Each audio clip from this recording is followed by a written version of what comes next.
Pregnancy एक female की life का एक बहुत ही ब्यूटीफुल पार्ट होता है, लेकिन ये ब्यूटीफुल के साथ साथ बहुत क्रिटिकल भी होता है, क्योंकि इस पर्टिकुलर स्टेज में एक फीमेल को बहुत ज्यादा प्रिकॉशंस रखनी पड़ती हैं, बहुत ज्यादा डूज एंड डोंट्स को फॉलो करना पड़ता है। और ये प्रिकॉशंस जो हैं ये वेरी करती हैं कि क्या ये नॉर्मल प्रेगनेंसी है या कोई मेडिकल इश्यू तो नहीं। और इस केस में जो आपकी गायनी है वही आपकी बेस्ट गाइड रहेगी। हाउएवर इस स्टेज में आजकल बहुत सारी वुमेन सोशल मीडिया पे भी बहुत सारी चीजों को सुनती हैं और एडवाइस लेती हैं, जिनमें से काफी हद तक जो एडवाइस होती है वो या तो गलत होती है या इनकम्प्लीट होती है। इस तरह की अननेसेसरी इंफॉर्मेशन से जो ओवरलोड आता है उससे फीमेल्स प्रेगनेंसी में जो ऑलरेडी इतनी प्रेशराइज होती हैं, स्ट्रेस्ड होती हैं, वो और ज्यादा टेंस हो जाती हैं। ऑफ कोर्स ऐसी गलत इंफॉर्मेशन तो बहुत ज्यादा है, लेकिन इनमें से एक बहुत ही अननेसेसरी प्रिकॉशन है प्रेगनेंसी के समय कॉफी या चाय का इंटेक। और वो इस बिलीव से कि जो कॉफी या टी में कैफीन होता है इससे फीटस को हार्म हो सकता है। सबसे पहले मैं आपको यह बता दूं कि ऐसी कोई भी स्टडी नहीं है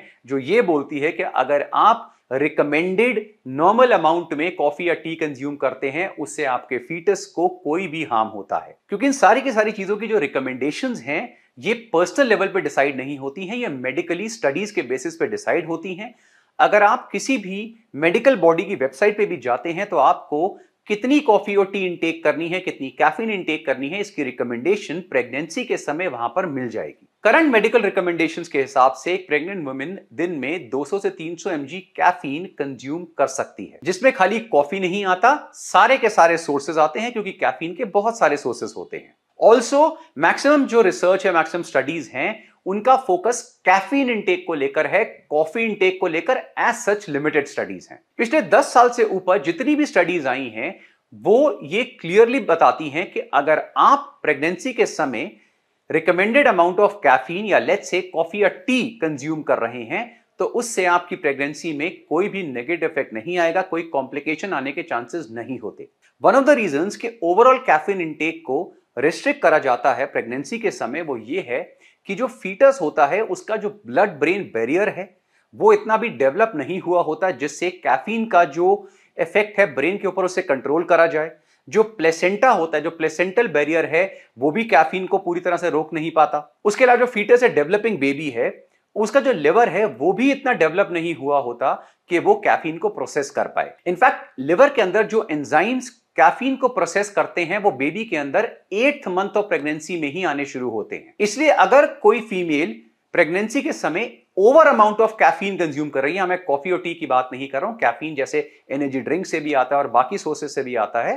तो उस पर्टिकुलर केस में वो डेंजरस हो सकता है अगर हम एक्सेस अमाउंट में लेते हैं। पिछले 10 साल से ऊपर की जितनी भी रिसर्च प्रेगनेंसी के ऊपर हुई है मैं आपको ये स्क्रीन पर भी दिखा रहा हूं। बहुत सारी स्टडीज हो चुकी हैं जिसमें मल्टीपल बहुत amazing Meta analysis studies, systematic review studies, randomise control trials और ऐसी multiple studies hundreds and thousands of pregnant women के ऊपर हो चुकी हैं और उनका रिलेशन कैफीन इंटेक को लेके या कॉफी और टी के इंटेक को लेके। और उसमें एक चीज बहुत क्लियरली बताई गई है कि अगर आप medically recommended amount of caffeine चाहे आप कॉफी या टी के फॉर्म में कंज्यूम करें या किसी और फॉर्म में करें, वो आपको हार्म नहीं करता है प्रेगनेंसी के समय, फीटस को हार्म नहीं करता है, वो मिसकैरेजेस के चांसेस को नहीं बढ़ाता है, जैसी मिथ्स स्प्रेड करी जाती हैं, वो किसी बच्चे में बर्थ डिफेक्ट्स के चांसेस को नहीं इंक्रीज करती। ऑल्सो जो बेबीज में रिड्यूस्ड बर्थ वेट के चांसेस होते हैं वो भी नॉर्मल अमाउंट ऑफ कैफीन से इंक्रीज नहीं होते। एक डिटेल्ड मेटा एनालिसिस स्टडी में बताया गया कि अगर कोई pregnant women 500 mg per day caffeine उससे ज्यादा कंज्यूम कर रही है और उसके साथ साथ वो अल्कोहल और सिगरेट वगैरह का इंटेक भी कर रही है,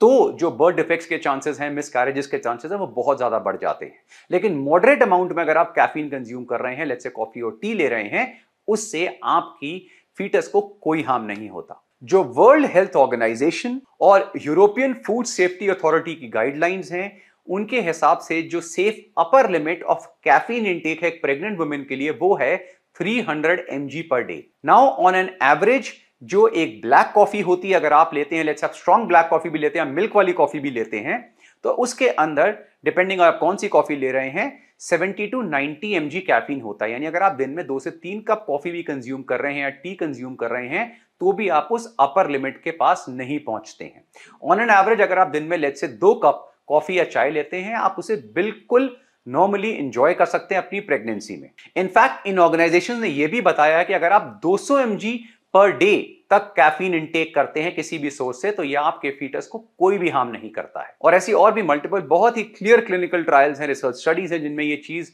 रिकमेंड करी गई है कि अगर आप दिन में लेट्स से 2 कप कॉफी या चाय अपनी प्रेगनेंसी के किसी भी स्टेज में एंजॉय करते हैं, तो वो आपको या आपके डेवलपिंग बेबी या फीटस को हार्म नहीं करती है, अनटिल अनलेस कि आपकी जो गायनेकोलॉजिस्ट, आपके डॉक्टर्स हैं, वो स्पेसिफिकली किसी रीजन से आपको मना करें। अगर आप अपनी प्रेगनेंसी में अपनी नॉर्मल चाय या कॉफी पीना चाहते हैं तो प्लीज उसे नॉर्मल अमाउंट में एंजॉय करिए। कैफे टी, हर सिप में मैजिक।